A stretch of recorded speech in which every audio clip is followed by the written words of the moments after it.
மனித உயிர்களை தாங்கி நிற்கும் தெய்வங்களுக்கு இனிய வணக்கம்.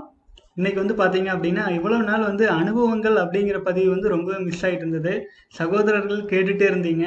ஸோ நம்ம அனுபவங்கள் மிஸ் ஆயிட்டே போயிட்டு இருக்கிறதுனால பலரும் டே ஒன்லேருந்து ஸ்டார்ட் பண்ற மாதிரியான சூழல்கள் வந்துட்டு இருக்கு. ஆகவே இன்றையிலிருந்து எப்படியாயினும் ஒரு அனுபவங்கள் போடணும்னு முயற்சி பண்றேங்க. வாழ்க வளமுடன். இன்னைக்கு பார்த்தீங்க அப்படின்னா, ஒரு சகோதரர் 90 நாட்கள் வித்து சக்தியை வீணாக்காமல் காப்பாத்திருக்காரு. அவர் பார்த்தீங்க அப்படின்னா, இந்திய நாட்டை சேர்ந்தவர் அல்ல. அவர் பேர் ஸ்குயிஷி சோல் அப்படின்னு பேர் வச்சிருக்காங்க.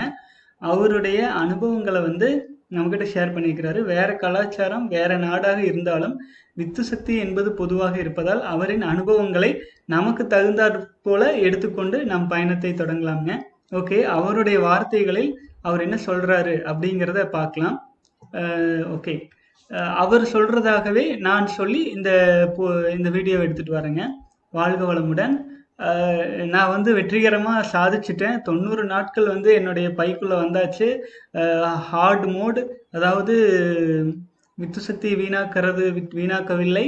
அதே சமயத்தில் ஆபாச படங்களையும் பார்க்காமல், தவறான கவனங்களையும் செலுத்தாமல் வெற்றிகரமாக 90 நாட்களை நான் கடந்துட்டேன். பல்வேறு கஷ்டங்கள், பல்வேறு உணர்வு போராட்டங்களையும் கடந்து வெற்றிகரமாக நான் இந்த சாதனையை நிகழ்த்தியிருக்கிறேன். அது என்னுடைய வாழ்க்கையில் நடந்த இந்த சம்பவங்களுக்கு அதாவது இந்த அனுபவத்திற்கான வழிமுறைகளை, சில டிப்ஸுகளை எல்லாம் நான் சொல்கிறேன். பார்க்கலாம் என்னுடைய வாழ்க்கையில் என்னென்ன இம்ப்ரூவ்மெண்ட் ஆகிருக்கு அப்படிங்கிறதையும் நான் சொல்கிறேங்க. வாழ்க வளமுடன். என்னுடைய இதயத்திலிருந்து நான் இந்த விஷயங்களை பகிர்ந்துக்கிறேன். வாழ்க வளமுடன் அப்படின்னு சொல்லியிருக்காரு. அடுத்தது ஃபர்ஸ்ட் நான் கடவுளுக்கு நன்றி சொல்லணும். அதாவது கடவுளின் துணை இல்லாமல் என்னால் இது சாதிச்சிருக்கவே முடியாது. அடுத்தது என்னுடைய உடன் இருக்கும் நண்பர்கள் மற்றும் பார்த்தீங்க அப்படின்னா வித்து சக்தியை காக்க துணையாக இருந்த சகோதர சகோதரிகள் அனைவருக்கும் நன்றி. எல்லோருமே நல்ல விதத்தில் எனக்கு சப்போர்ட்டாக இருந்தாங்க. அடுத்தது பார்த்தீங்கன்னா ப்ரேயர் ஹெல்ப்டுங்க. அதாவது கடவுளை கிட்ட வேண்டிக்கிட்ட ப்ரேயரும் வேண்டுதலும் எனக்கு காப்பாத்துச்சு. அப்புறம் பார்த்தீங்கன்னா நான் தினமும் நான் இரவு உறங்கும் போது ஆன்மீக புத்தகங்களை படிப்பேன். அதாவது அவர் பார்த்தீங்கன்னா அவங்களுடைய பைபிள் போன்ற புத்தகங்களை படிச்சிருக்காரு. அகஸ்டின் அப்படிங்கிற புத்தகங்கள் மற்றும் அவர்கள் மதம் சார்பான புத்தகங்களை இரவு நேரம் தூங்குவதற்கு முன்னால் படிச்சிருக்காரு. அடுத்தது பார்த்தீங்க அப்படின்னா பச்சை தண்ணியிலைங்க ஐஸ் கட்டி போட்டு வச்ச கோல்டு ஷவர்னு சொல்லுவாங்க.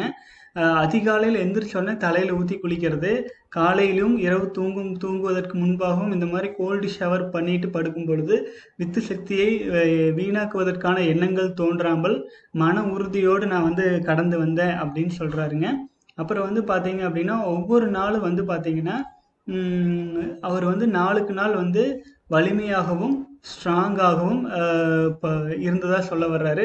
அடுத்தது நிறைய நேரம் நல்ல உடற்பயிற்சி செய்கிறது, முடிஞ்ச அளவுக்கு உடற்பயிற்சி செய்கிறது, முடிஞ்ச அளவுக்கு ஆன்மீகம் தொடர்பான புத்தகங்கள் படிக்கிறது போன்ற நல்ல விஷயங்களில் கவனம் செலுத்திட்டு இருந்ததுனால, அதாவது பச்சை தண்ணீரில் குளிப்பது போன்ற விஷயங்களை பண்ணிட்டு இருந்ததுனால அவருக்கு நல்லாவே இந்த மாதிரி 90 நாட்கள் கடந்து வர்றதுக்கு உதவியாக இருந்துச்சு அப்படின்னு சொல்லியிருக்காங்க.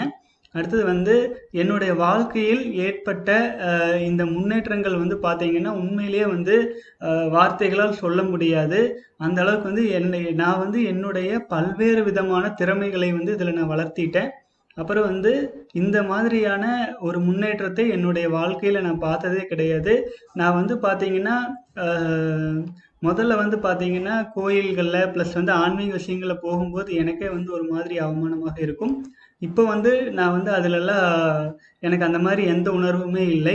அப்புறம் பார்த்தீங்கன்னா நண்பர்களிடமும் சகோதரர்களிடம் எல்லாரிடமே ரொம்ப தூய்மையான மனிதனாக, ரொம்ப தெளிவான மனிதனாக என்னால் பழக முடிஞ்சது, பேச முடியுது. அடுத்தது பார்த்தீங்கன்னா ஆன்மீக வழியில், அதாவது கடவுள் நம்பிக்கை, ஆன்மீகம், தூய்மை அந்த மாதிரி விஷயங்களை எனக்கு என்னை நினச்சி எனக்கே பெருமையாக இருந்துச்சு.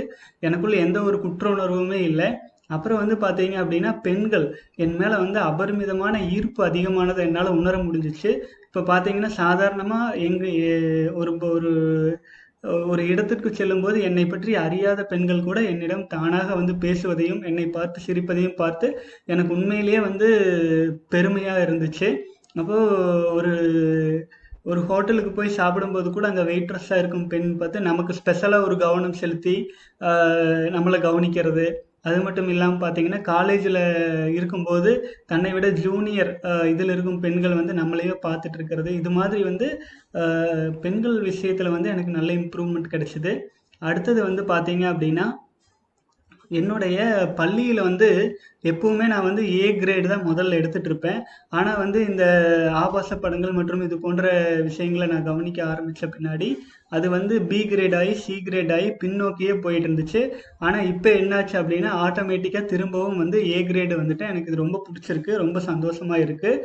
அடுத்தது வந்து பார்த்தீங்கன்னா இந்த 3 வருஷமாக நான் வந்து பார்த்துட்டு இருந்த இந்த இனப்பெருக்கம் சம்மந்தமான ஆபாசமான படங்கள் இதெல்லாம் நான் பார்த்துட்டு இருந்ததில் எனக்கு எப்பவுமே வந்து பார்த்தீங்கன்னா என்னோட மனசு வந்து கலங்கியே இருந்துச்சு. ஒரு குழப்பமான மனநிலையிலேயே பெண்களை பற்றிய சிந்தனையிலேயே இருந்துச்சு. அப்போ வந்து பார்த்தீங்கன்னா எனக்கு வந்து பார்த்தா என்னை நினச்சி எனக்கே வந்து அவமானமாகவும் ஒரு இடியட் மாதிரி ஒரு ஃபீல் ஆகிட்டு இருந்துச்சு. அப்புறம் வந்து பார்த்தீங்கன்னா நான் ரொம்ப குழப்பமாயி என்னைய நானே வந்து நான் திங்க் பண்ணேன். இது எப்படி இதே வாழ்க்கை இப்படியே கண்டினியூ பண்ணலாமா அப்படின்ட்டு வந்து ஒரு குழப்பமான ஒரு சூழ்நிலையில போயிட்டு இருக்கும்போது அப்பதான் வந்து இந்த வித்து சக்தியை வீணாக்க கூடாது அப்படிங்கிற ஒரு உறுதி எடுத்து நான் கொண்டு வந்தது. இப்போ வந்து பார்த்தீங்க அப்படின்னா 6 மாசத்துக்கு முன்னாடி தான் நான் இதை கண்டுபிடிச்சேன். இது கண்டுபிடிச்சு நான் இதை ஃபாலோ பண்ணி இதில் வெற்றிகரமாக வந்துட்டு இருக்கும்போதே என்னுடைய மதிப்பெண்கள் அதிகரிக்க ஆரம்பிச்சது. என்னை சுற்றி இருக்கிற சூழ்நிலைகள் வந்து மகிழ்ச்சியாகவும் சந்தோஷமாகவும் இருந்தது.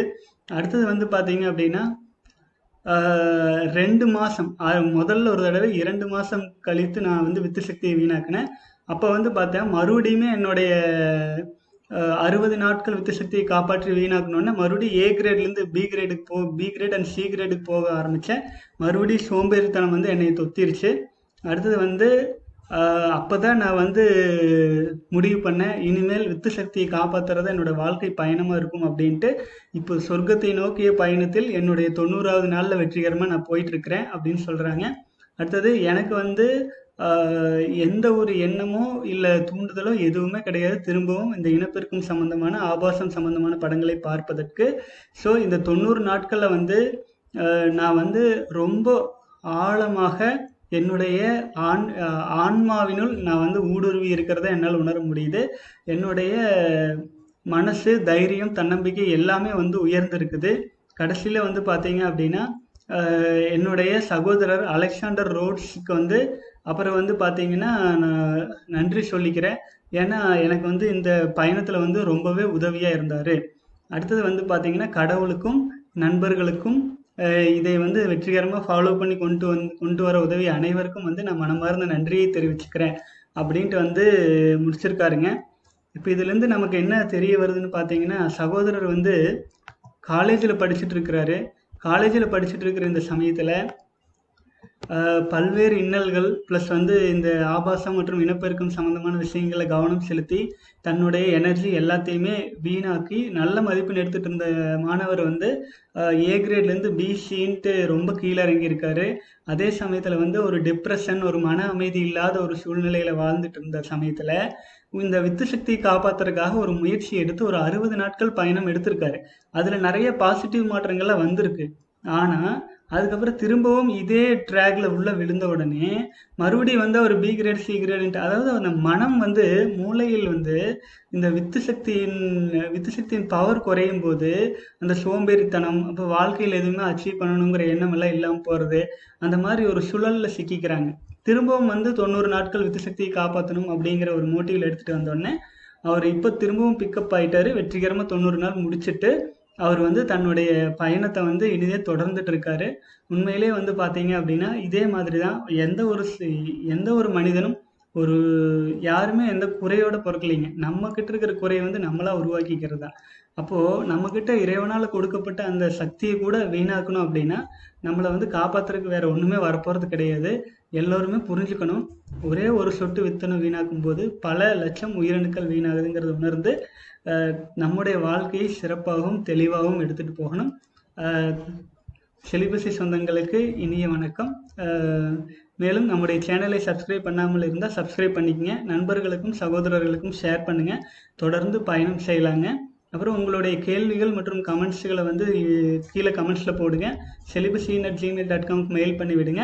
நான் வந்து இன்றைக்கு அல்லது நாளைய வீடியோக்குள்ளே வந்து அதுக்கெல்லாம் பதில் சொல்கிறேன். வாழ்க வளமுடன், வாழ்க வளமுடன்.